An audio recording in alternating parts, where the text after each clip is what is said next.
vocês que nos alegram com a presença, com a participação, todas as sextas-feiras e também todas as terças-feiras, aqui nos nossos canais da comunidade São Mateus, Aruana, Aracaju.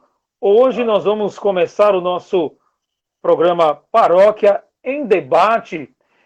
Antes mesmo do nosso convidado e dizer para vocês o tema, eu quero aqui lembrar para vocês que na próxima terça-feira o Padre Henrique fará mais um encontro Igreja Missionária, e dessa vez ele vai trazer para a gente o tema cuidado pastoral junto às pessoas em situação de rua. E o convidado do Padre Henrique será o Marcos Correia de Carvalho. Gente, muito boa noite a você que está entrando agora. É uma alegria ter vocês aqui conosco. O nosso programa Paróquia em Debate. Esse encontro gostoso de todas as sextas-feiras, às 20 horas. Então, vamos lá.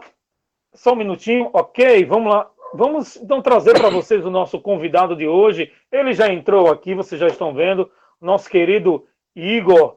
O Igor, ele vai falar para a gente sobre esse tema tão importante. Então, está dentro do nosso contexto que estamos vivendo, saúde e a sua área profissional, a sua área de atuação, que é fisioterapia. Vamos aprender muito sobre isso, porque eu acredito que é um tema que a gente ainda precisa especular bastante sobre fisioterapia. A gente que é leigo, sabe, Igor, já falando com você, nós que somos leigos, a gente tem uma visão muito limitada. A gente pensa de fisioterapia apenas como algo mais só exercício, né? Só reabilitação. Mas eu tenho certeza que você vai trazer para a gente muita coisa nova nesta noite de sexta-feira, hoje, dia 24 de julho. É um prazer ter você aqui conosco.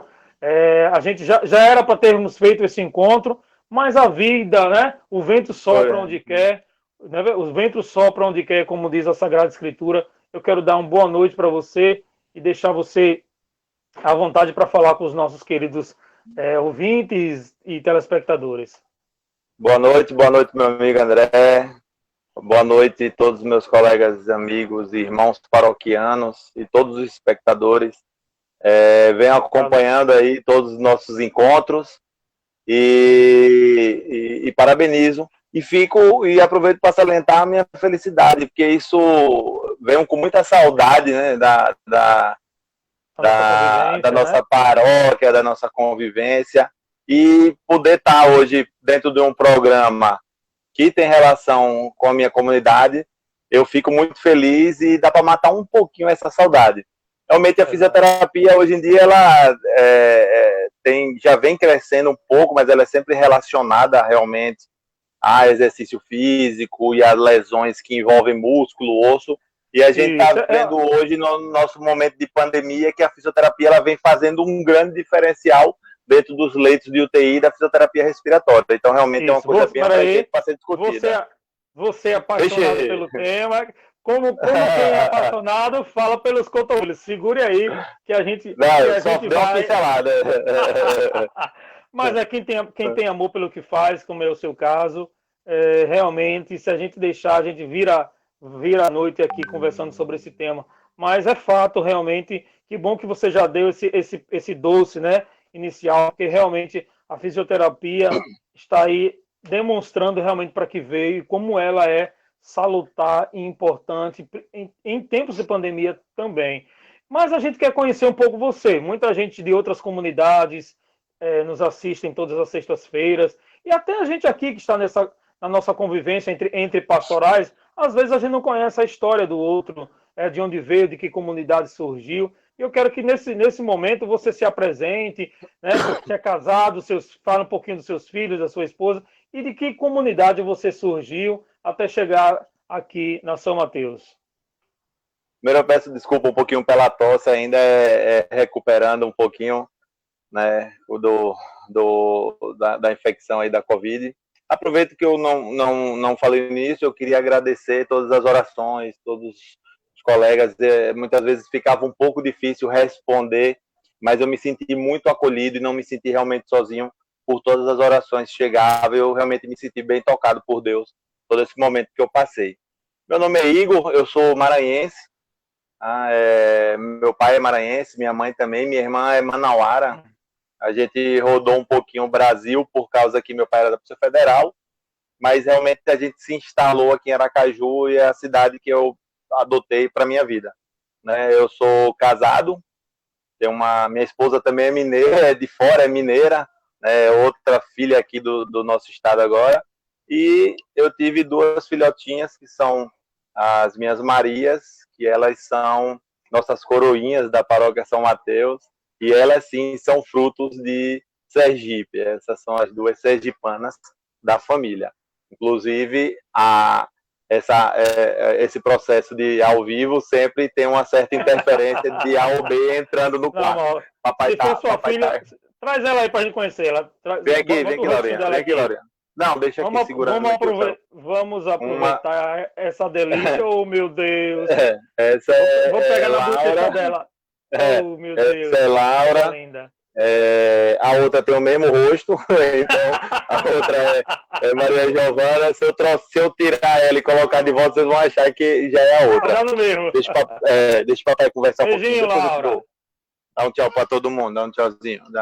Vai, depois eu te dou, vai lá. E aí, deixa o papai aqui, vá. De que comunidade, aí eu tive então? essas 2. Eu já fui a minha primeira comunidade foi a Sagrado Coração de Jesus, ali no Grajeru. Já participava da equipe de música com o padre Gilvan. Então, ele começou uma missa que tinha lá às 10 horas da manhã e hoje ainda permanece. E tinha alguns domingos que tinham café da manhã. Então, a gente participava desse processo de organizar o café e esse horário da missa das 10, que ele optou por ser um horário em que as pessoas que não quisessem assistir às 7 horas da manhã. Então, comecei lá, e aí quando eu vim para morar na Aruana, tive a oportunidade, junto ao meu compadre Diogo, que já assistia, né, participava das missas na São Mateus, me convidou, e ali eu já me senti acolhido no primeiro dia que fui. Ainda era o Padre Neves, né, o Padre Neves ele tinha aquele costume de chamar as pessoas para levantar e se apresentar no primeiro dia. E inclusive eu levei toda a minha família, né? Ainda não tinha as Marias, mas levei minha esposa e levei meus pais e a gente se apresentou. E a gente estava vindo até de um processo em que meu pai estava curando de um infarto. Então, lá inclusive, aí eu conheci os nossos irmãos e pedi a oportunidade de entrar na equipe de música. Então isso já vai fazer uns 6 anos ou 7, se eu não me engano, que as meninas têm 5, acho que deve ter uns 7 anos, e eu faço parte da equipe de música legal. São Mateus. Então, fala uma coisa aí, e a rainha do lar, você encontrou ela nos caminhos da igreja, foi na faculdade? Fala dela, rapaz, prestigia a rainha, senão vai ficar triste. E ela é uma pessoa linda, catequista também aqui da comunidade. Isso, inclusive ela começou na época querendo participar da Legião de Maria, e aí algumas coisas mudaram com relação ao trabalho, não teve a oportunidade de iniciar, né, a sua caminhada, né, mas a gente sabe que Deus traça o que os planos já estão traçados, e hoje ela é feliz, realizada por ser catequista. Eu não encontrei minha esposa nos caminhos da igreja, realmente a gente se encontrou no mundo em uma época de muita... Né?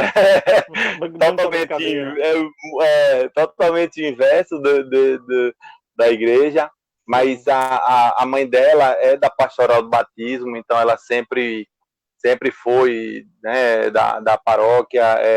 A paróquia deles eu me perdoe, esqueci, mas eu acho que é São Pedro de São Paulo. Então, a mãe dela, lá no bairro São Cristóvão. Isso, a mãe dela já tinha implementado uma semente da evangelização no coração da filha, isso mesmo. Sim. Sim. E aí, meu sogro, ele toca teclado, né? Toca violão, então ele é da equipe de música também. Minha sogra faz parte da equipe de música, então eles já vinham inseridos. A gente se encontrou em Natal, em Pipa, num Réveillon, e quando, como eu falei anteriormente, quando as coisas estão traçadas. A gente se conheceu lá, e aí foi se comunicando até o dia em que ela disse para mim assim, que eu até digo que ela que me pediu em casamento, né? Fico brincando. Ela me encostou e disse: e aí, eu quero saber o que é, porque assim, nessa distância não passa segurança para ninguém, meus pais já estão me cobrando, e aí a gente conseguiu a transferência dela para cá, pela Claro, E aí vieram nossas Marias. Pronto, E aí estamos coisa seguindo linda. essa vida aí. Louvado, louvado seja Deus. Ô Igor, Amém. há algumas semanas, não faz muito tempo, toda a nossa comunidade, você até já adiantou, toda a nossa comunidade estava em oração e também com um pouco de apreensão, né, é normal, porque quando o caso é assintomático, como foi o meu caso, eu fui assintomático, não tive praticamente nenhuma reação, né? Eu fiz o teste, deu positivo, e meus filhos não tiveram. Mas quando a gente tem um caso que há a necessidade do internamento, a gente fica preocupado, porque a gente não sabe, né? Vai para o hospital e a gente fica, não pode ir acompanhantes, etc. Tal. Então, nós vivemos isso algumas semanas atrás com você. E eu queria que você desse o seu testemunho, porque toda a nossa comunidade aqui estava em oração por você, entrando em contato. Você, mesmo com toda a dificuldade, mandava informação diária para todos nós. E o padre Henrique rezando a missa como ele reza todos os dias aqui, e com certeza colocando vocês na intenção. Então, conte um pouquinho agora no início para a gente. Daqui a pouco a gente entra na parte mais formal Mais técnica. do tema, que é saúde e fisioterapia. Fale um pouquinho, aproveite desse momento, que eu tenho certeza que muitos dos seus irmãos que rezaram por você estão aí assistindo a gente, está vendo a gente. Como Eu foi o me senti. início? Né? Como foi que você Eu até sentiu? no meio de todo o processo da infecção, né? Eu me senti várias vezes tocado com essa necessidade de até poder arranjar um pouquinho mais de força para poder passar vídeos que hoje a gente tem esses meios digitais que auxiliam também, né? Pode ser uma coisa muito boa para o bem, como a gente está fazendo agora, como também pode ser usado para uma coisa ruim. Então, eu me senti muito na necessidade até de fazer alguns vídeos ainda hospitalizado para poder passar já esse testemunho. Então, eu fico muito feliz também em contribuir com todo esse processo. Porque o que acontece? Eu sempre respeitei muito essa doença, por ser área de saúde, mas eu percebo que muitas pessoas, elas não acreditam que essa doença é real.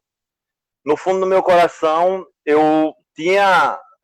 sempre acreditei na doença, tentei fazer um aspecto preventivo, mas no fundo eu achei que ela nunca fosse chegar em mim. Mas ela chegou.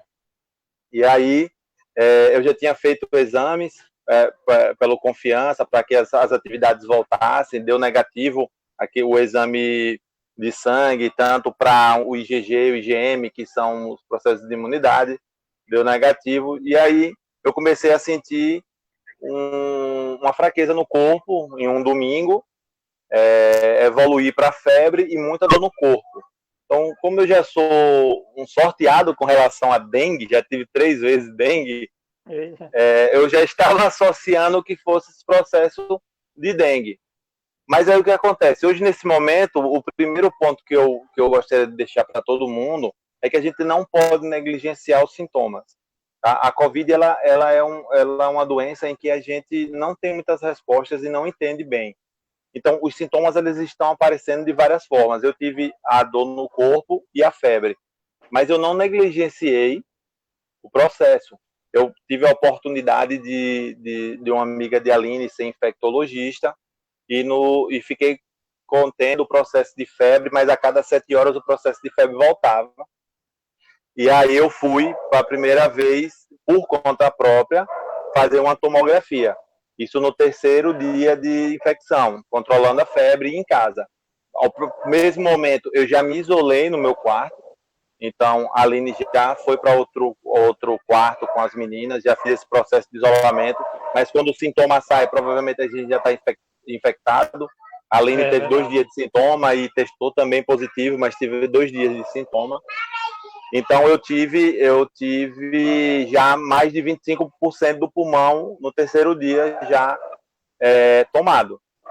Então, por conta própria. E aí eu fui à urgência do Hospital Primavera, e nessa entrada do Hospital Primavera, a gente já, e a colega também dela, amiga dela, já começou a passar todas as medicações. A gente tem que ter muita cautela com relação a essas medicações.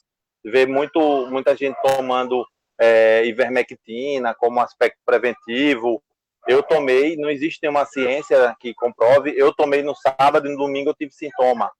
Então, não existe nenhuma comprovação. Hoje a gente sabe que muitas pessoas que são mais saudáveis, suplementação de de vitamina, essas coisas estão ajudando muito a prevenir. Fui ao Hospital Primavera, e lá no Hospital Primavera passei todos os dias fazendo todos os exames, e aí o médico orientou que eu voltasse para casa.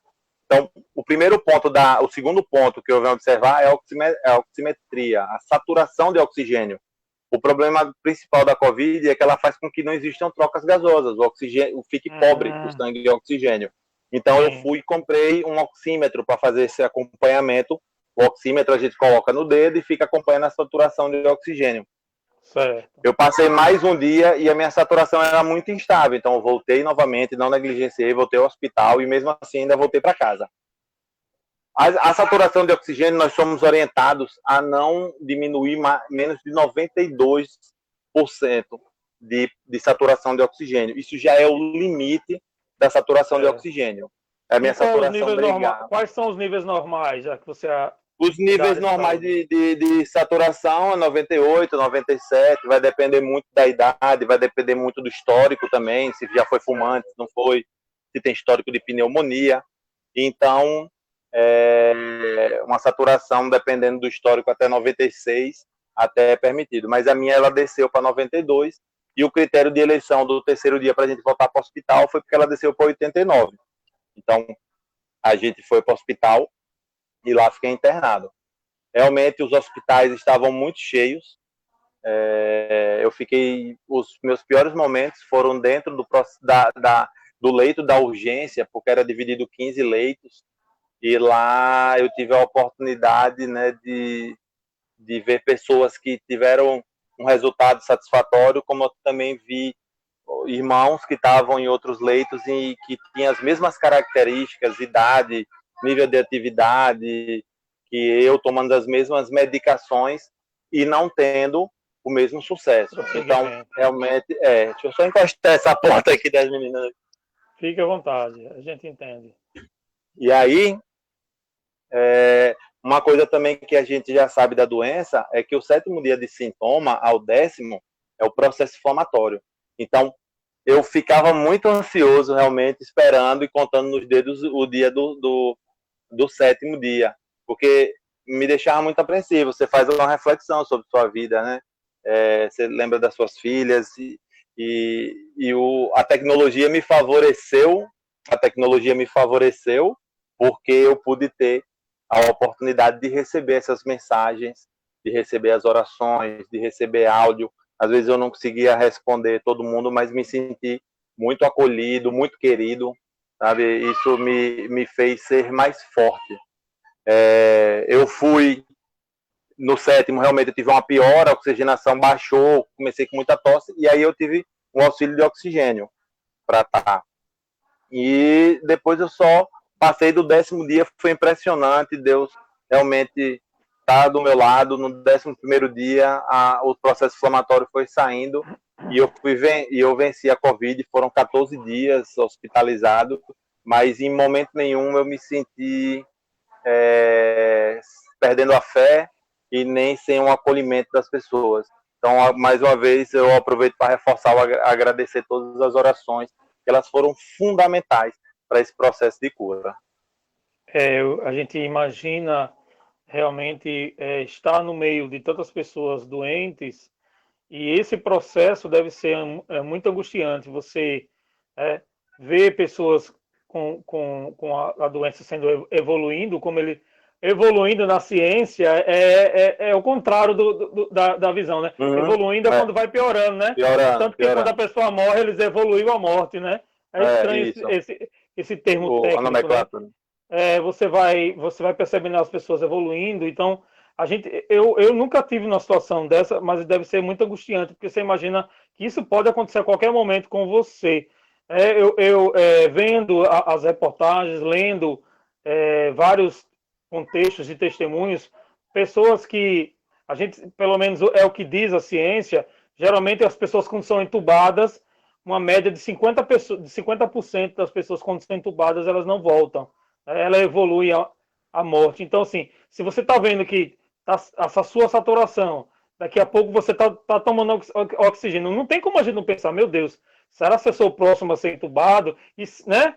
Então, assim, deve ser realmente muito angustiante, mas graças a Deus, com a bondade do Senhor, e estava escrito no livro da vida dele, e você está aqui de volta. Eu quero fazer agora uma pergunta técnica, já que o nosso tema é sobre saúde e fisioterapia. Você, como profissional, né, da área de fisioterapia, nos fale um pouquinho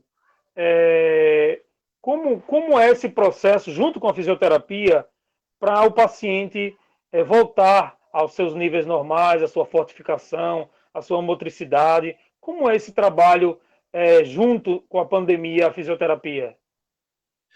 A fisioterapia ela é uma área, né, que pertence à ciência da saúde, então ela é uma área bem abrangente, ela tem uma grade curricular bem similar com a medicina, então dentro da faculdade a gente passa em várias áreas até se identificar com a área que a gente mais gosta. Então, eu tive matérias como ortopedia, né, esportiva, que são as minhas áreas hoje de atuação, mas tive reumatologia, tive neurologia, ginecologia, tem UTI, pneumologia, cardiologia, então tem fisioterapeuta especialista em todas as áreas. Hoje eu trabalho com a área que envolve muito a parte muscular, óssea e articular. Então eu sou um cara que sou da ortopedia e sou dos esportes que trabalham as mesmas patologias. Ela só diferencia que é um cidadão normal para um atleta que depende do esporte. Então, é a minha vivência na área. Com relação à pandemia, eu estudei muito nesse tempo que eu tive lá, até para tentar entender mais o que estava acontecendo. E o que está acontecendo hoje é que a fisioterapia realmente ela está fazendo uma grande diferença dentro dos hospitais, principalmente a nível de UTI. Por quê? Porque nessa fase de processo todo inicial e inflamatório, que a gente está mais debilitado e está tentando vencer com o processo de medicação, com todas essas medicações, o fisioterapeuta ele lhe posiciona, lhe orienta como ventilar mais. Então, essa é uma grande dica e que está salvando vidas. É a posição prono, que é a posição de barriga para baixo. Essa posição de barriga para baixo é a posição que mais oxigena os pulmões. Então, hoje, até dentro da UTI, com pacientes entubados, um dos principais tratamentos, além dos medicamentosos, que a gente já tem, que são os antibióticos e os corticoides e anticoagulantes, é a posição prono, manter barriga para baixo. Se o paciente suportar ficar 40 minutos ou até dormir em prono, isso é excelente para a ventilação. Então, a fisioterapia ela começa com essa parte inicial. E o diferencial que hoje eu encontro, e eu tô com meu pai, né, hospitalizado, e eu converso muito com os colegas, é porque o médico é uma equipe multidisciplinar, né, toda a área de saúde, ninguém é rei, então, cada um depende de um. Então, se eu reabilito alguém que tem um processo de dor, um quadro álgico, depois eu também preciso de um profissional de educação física para dar continuidade nesse processo de melhor qualidade de vida, de saúde, como também preciso de um nutricionista, como também preciso de um médico para fazer todas as avaliações. Então, depois isso é interessante. Né? Psicólogo, com certeza, dependendo do fono. Hoje o fono também, com a Covid, também está tendo muita necessidade por causa de falta de ar, e a intubação, ela tem relação com cordas vocais, então toda a equipe de saúde hoje trabalhando junto. Mas o fisioterapeuta, ele é o profissional que modula o aparelho de ventilação mecânica. Então o médico, ele faz todo o procedimento cirúrgico de intubação e discutem quais seriam os parâmetros de ventilação. E aí o fisioterapeuta, ele é responsável, dentro do UTI, em fazer as modulações desse ventilador. Por exemplo, quando você começa um processo de desmame do ventilador, de extubação, em que você começa a diminuir as drogas que estão sedando, ele muda as ventilações, ele pode fortalecer sua musculatura através do ventilador, ele pode fazer com que você respire de uma forma controlada, ou seja, o ventilador ele só manda o oxigênio, o paciente não tem estímulo, mas quando começa esse processo de extubação, ele muda para um que é assistido, então o paciente dá um estímulozinho, o ventilador já joga o oxigênio. Então, a reabilitação pulmonar dentro da UTI é um fortalecimento muscular, é como vai oxigenar. Então, o fisioterapeuta ele entrou muito em evidência por estar fazendo esse diferencial, por saber um grande manejo do aparelho de ventilação. E após a extubação, ou o paciente que não teve essa necessidade, assim como eu, que estava no oxigênio, no catéter de oxigênio, eles também me orientavam a diminuir. Então, eles também fazem todo o tratamento de desmame. Então, eu estava com 6 litros de oxigênio, aí o fisioterapeuta vinha, me fazia um exercício, via como estava a minha saturação e disse, não, vou baixar para 4. E aí, no outro dia, reavaliava e disse, aguentou com 4, vamos descer para 2. E sempre fazendo essa parte motora, porque existe também uma coisa, a gente sabe que o Covid ele fica em aproximadamente 14 dias, então 14 dias de internamento, deitado numa cama, a gente, com 3, 4 dias, a gente já começa a apresentar déficits motores. Então, esses déficits motores de fraqueza muscular, dores, então eles me tiravam da cama, me faziam andar e faziam um fortalecimento muscular, faziam também um grande diferencial no sucesso aí. Coisas importantes, assim, detalhes, mas detalhes tão ricos em relação, por exemplo, quando você falou aí, eu vou resgatar a questão da posição que a pessoa deve ficar, ou a melhor posição que a pessoa deve ficar no leito, e essas questões de como o fisioterapeuta ele trabalha diretamente com os aparelhos. Cara, como é bom a gente estar aqui, tá tendo essa oportunidade de ampliar o nosso conhecimento. Vou pedir só um segundinho para você, porque não sei se você conhece, mas você conhece o nosso querido amigo Pereira, o nosso escritor paroquial, o nosso querido irmão Pereira. Ele escreveu um livro, né? Deixa eu ter essa oportunidade de falar sobre um pouquinho sobre ele. Então, o livro intitulado Desígnios da Divina Providência, o livro do seu Pereira. Quem desejar adquirir esse livro, lembrando que toda é apenas R$15, e tudo que for arrecadado ele já está doando. Olha, ele fez o livro, né? Todo o processo, ele pagou pelos livros, ele deixou na paróquia, e a venda desses títulos, ele vai fazer a doação para a própria paróquia. Então, Desígnios de Deus, eu acho que é importante a gente prestigiar um irmão nosso paroquiano, e esse tema, com certeza, vai trazer muito conhecimento, muita riqueza, que vai, com certeza, tocar a nossa espiritualidade.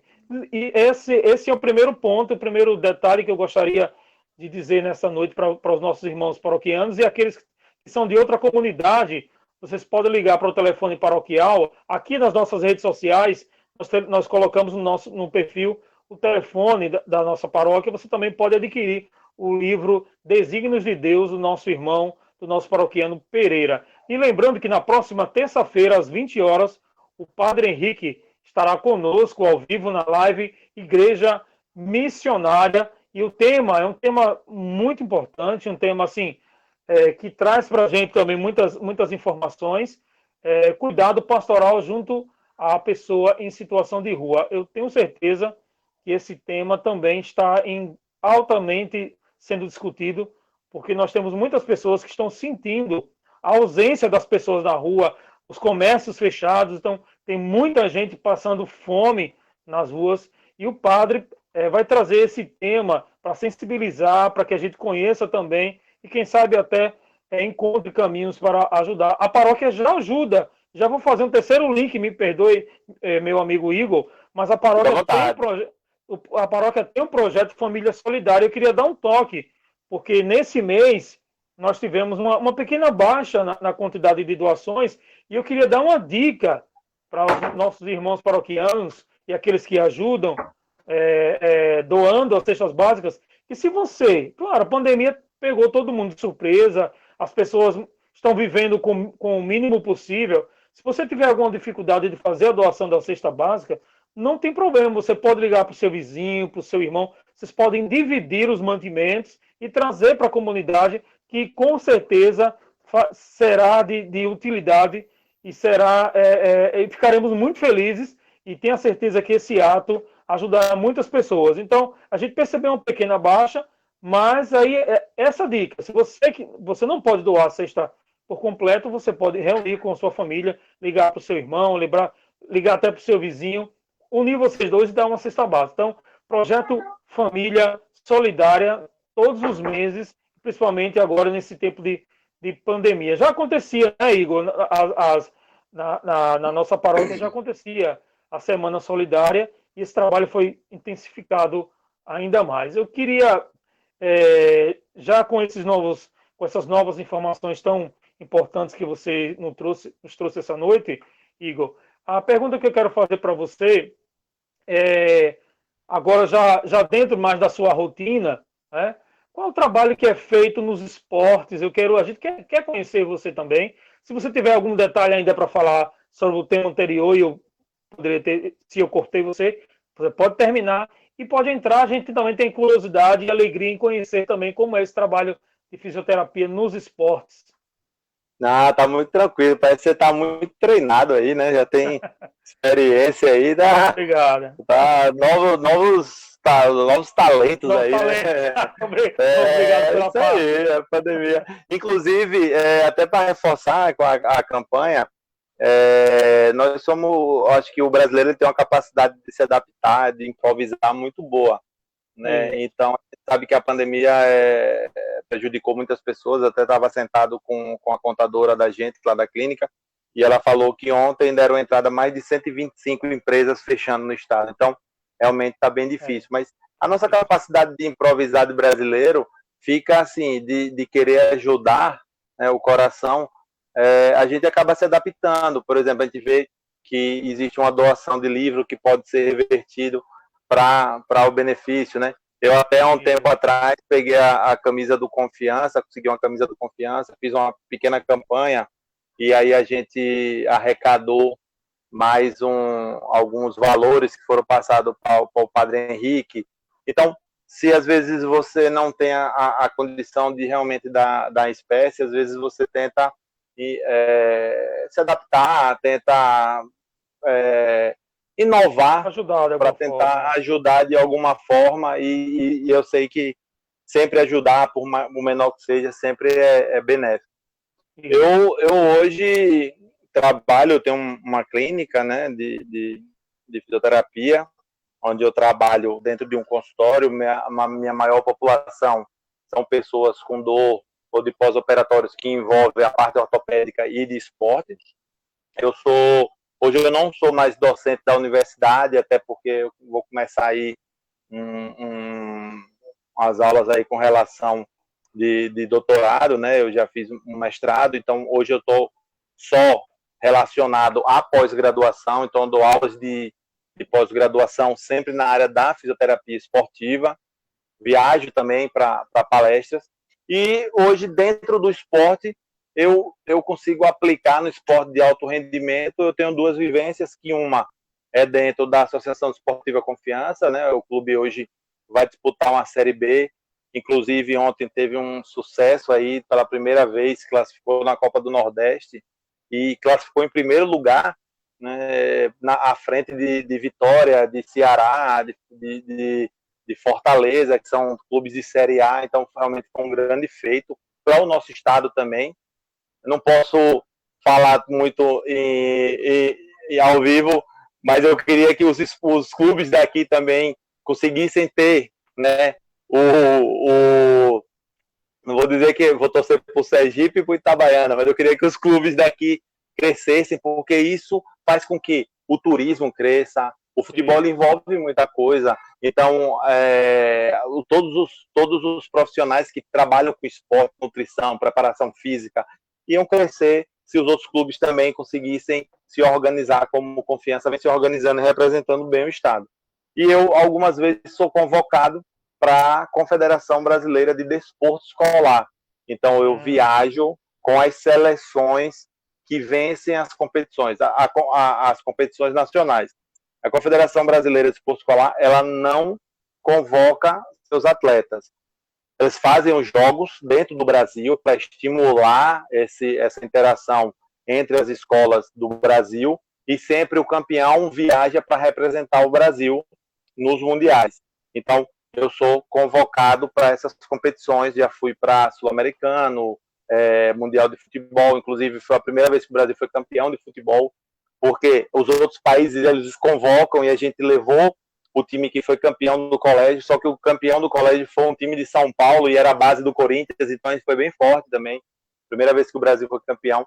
E eu consigo hoje desenvolver dentro dessa parte esportiva aí e consigo crescer também, porque eu já fui do futebol a wrestling, a taekwondo, a karatê, e realmente está sendo uma vivência bem legal da minha vida. Hoje eu posso dizer que dentro da fisioterapia esportiva e da ortopedia e do que eu venho desenvolvendo, eu sou muito grato a Deus por estar fazendo coisas que eu amo. Então, eu às vezes nem sinto isso como um trabalho, eu sinto realmente como um prazer.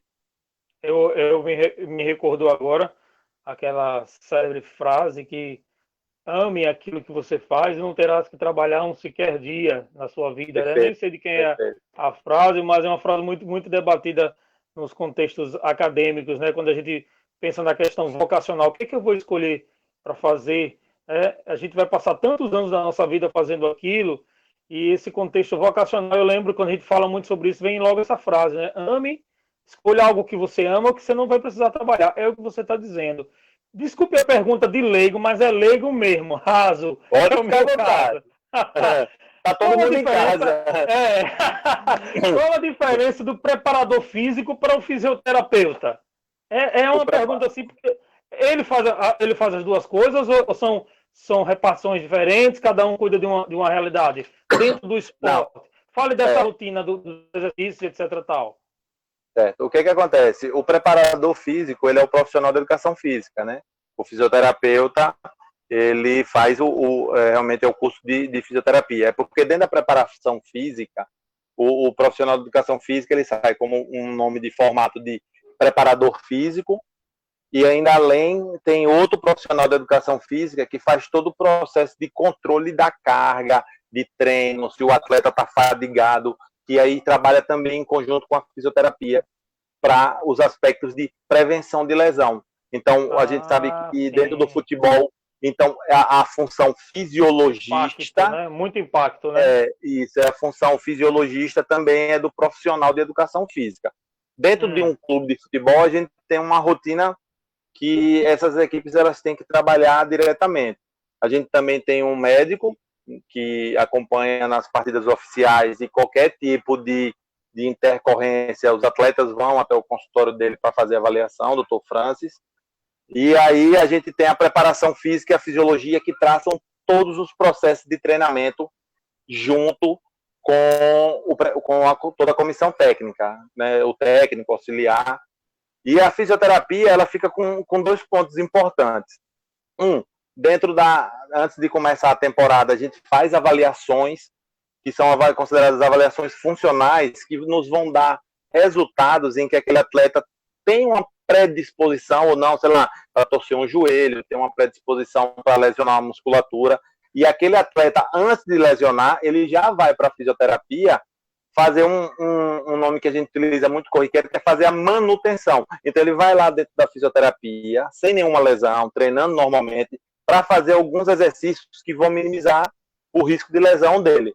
E a gente também está lá sempre, na maioria das vezes, pegando todo esse processo de reabilitação. O jogador lesionou, aí vai para a fisioterapia, sai do treino e começa todo o tratamento. Quando ele começa a ficar próximo da alta, aí a gente já volta mais uma vez, junto à preparação física, aos profissionais de educação física, e a gente começa a fazer todos os testes dele em campo, junto com o profissional. Então a avaliação vem mútua, a gente tem uma visão, aí ele faz a avaliação dele, a gente faz uma avaliação junta para que aquele atleta possa voltar.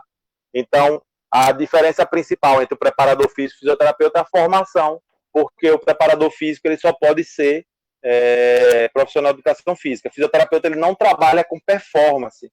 Então, isso é importante também a gente bater um papo, porque existe uma linha muito tênue próximo da educação física e da fisioterapia, para que ninguém possa atropelar a área do outro, e isso é até um módulo que eu dou numa pós de educação física, é o relacionamento multidisciplinar. Então, eu respeito bastante essa relação. Me diga mais mais uma pergunta leiga, mas eu acredito que muitas pessoas que estão assistindo também têm essa curiosidade. Em que momento buscar um fisioterapeuta? É sempre através do médico é que faz um encaminhamento, ortopedista, um clínico geral, ou a pessoa que tem alguma debilidade, mesmo que seja pequena, ele vai buscar diretamente esse profissional? Em que momento buscar? Quais são os momentos concretos que a gente deve buscar um fisioterapeuta? Pronto. Hoje, uma diferença principal, levando só para a área da ortopedia, né? Sim. A gente tem avaliações diferentes do médico e a fisioterapia tem avaliações diferentes. Então, pode ser uma relação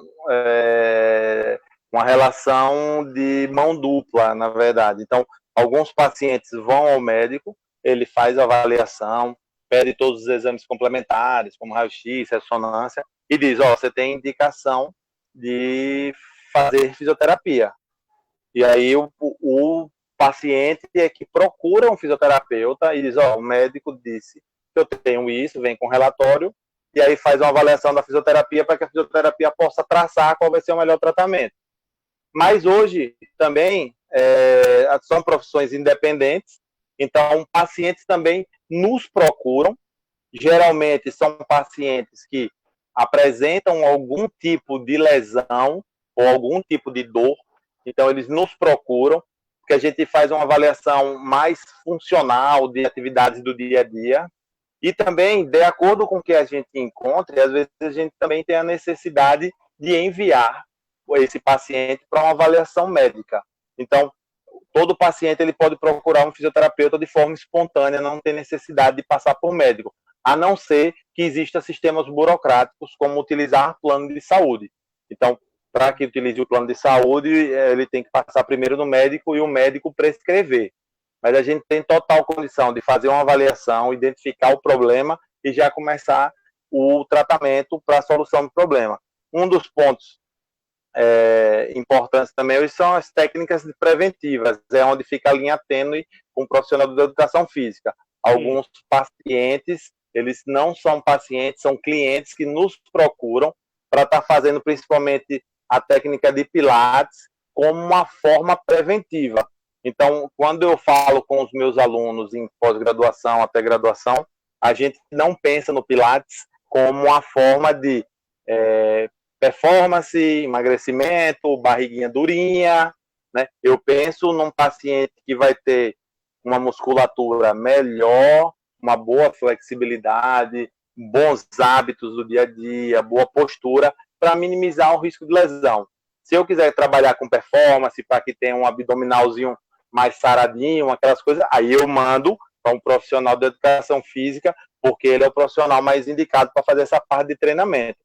Assim como essas pessoas também que são clientes têm total individualidade para ir num profissional de educação física, para ele fazer toda a avaliação física, e se ele encontrar alguma enfermidade, ele pode mandar também para o fisioterapeuta, como pode mandar para o médico para fazer um outro tipo de avaliação, como uma avaliação cardiológica, para saber se aquele cliente pode correr.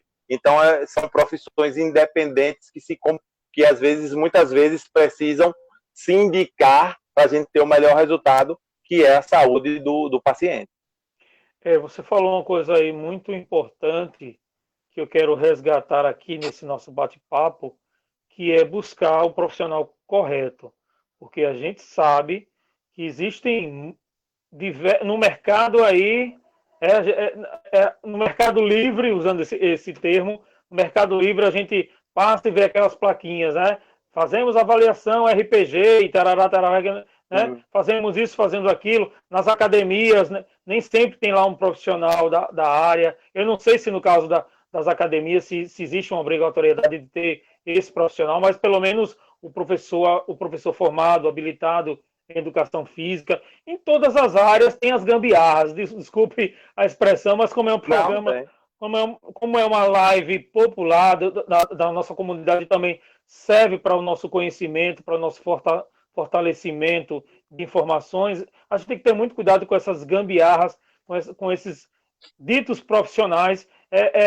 Eu acredito que não dentro do seu consultório, dentro da sua clínica, quando a pessoa chega, ela deve encontrar lá né, todos os documentos burocráticos que são exigidos, né? A gente sabe até de dentista que não é dentista, né? De pessoas alunos que já antecipam e já abrem um consultório. Então, isso é muito, muito, muito preocupante. E você falou essa questão do cuidado aí e também do trabalho multidisciplinar, como ele é importante com as pessoas certas. Estamos, então, agora nesse momento para dizer para você qual é a sua mensagem como pai, como cristão, como alguém aqui da comunidade de São Mateus, do qual eu aproveito a oportunidade para agradecer também a você, em nome do Padre Henrique, o seu trabalho como músico. A música e a arte nesse momento de pandemia traz algo muito reconfortante. E logo mais, né, já está se preparando os protocolos de retomada, graças a Deus, e logo mais os músicos já vão estar com todas as questões, né, não só legais, mas de cuidados também. Vamos retomar, eu acredito que nas próximas, pode bater lá no colo, né, nos próximos programas, assim que sair as liberações, o Padre Henrique, nós aqui também do Paróquia em Debate, nós vamos comunicar para as pessoas sobre essa retomada gradativa, porque a nossa espiritualidade ela está fortalecida no trabalho do dia a dia, no trabalho solidário com os irmãos, nas orações que o Padre Henrique tem sempre feito questão de fomentar, de fortalecer, que é a oração em família. Mas é claro que o cristão ele sente falta da Eucaristia propriamente dita, né, concreta, mas nós temos outras formas de buscar também o Jesus, a igreja viva no irmão e no próximo, e a nossa igreja se mantém muito viva. Então, eu queria que você desse a sua mensagem a todos e os seus agradecimentos finais, que estamos já nos nossos momentos aqui para concluir nosso diálogo, nosso Paróquia em Debate. Eu primeiro começo agradecendo a oportunidade de estar aqui, junto à minha comunidade. Mais uma vez, saliento o meu enorme agradecimento por todas as orações. Torço para que tudo isso passe o mais rápido possível. Tenho fé também que as coisas vão mudar, mas que a gente tenha cautela.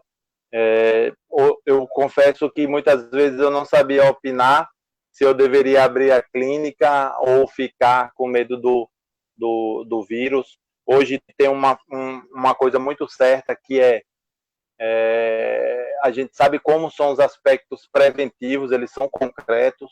Então, a gente precisa, né, trabalhar, a gente vê que as pessoas têm necessidade de voltar às suas rotinas, mas o que eu posso deixar de recado é que tenham cautela, que respeitem a doença. O primeiro ponto dentro do hospital que eu me senti tocado foi quando eu vi aquelas notícias no Rio de Janeiro, em que as pessoas voltaram para os bares, né, para começar, e vi muito aquela ironia com relação, pode vir me pegar, a Covid, ele não existe.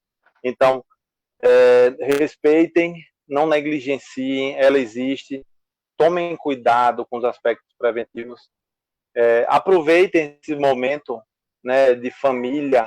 Eu sou um cara que viajo muito, o futebol me consome bastante, as cargas horárias da clínica, então hoje eu tenho praticamente aí 120 dias que eu consigo brincar de cartinha e dominó com minhas filhas dentro de casa. Estou tendo a oportunidade de assistir aula com elas, com as professoras. Isso são momentos em que a gente não vivenciava, são momentos únicos.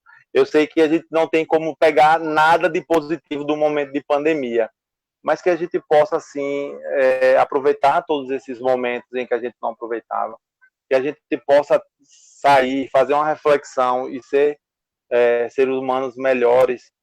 Uma oportunidade que eu percebo, e todo mundo sabe que bem nas dificuldades as pessoas começam a se aproximar também um pouco mais da igreja, da fé, né? Então essas pessoas que se aproximaram da fé da igreja, que não percam esse propósito, que continuem em oração.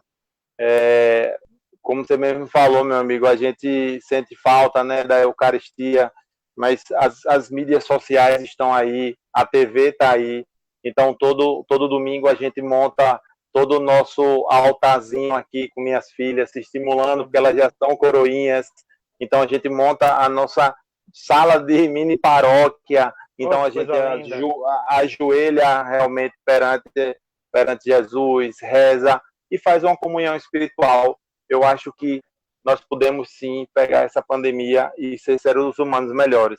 Não vamos esperar que todas as pessoas tenham a mesma resposta, né? A gente sabe que as pessoas respondem de forma diferente, mas também uma das coisas que eu aprendi não dentro da pandemia e de ter tido a oportunidade de dar continuidade à minha vida foi o dom da vida.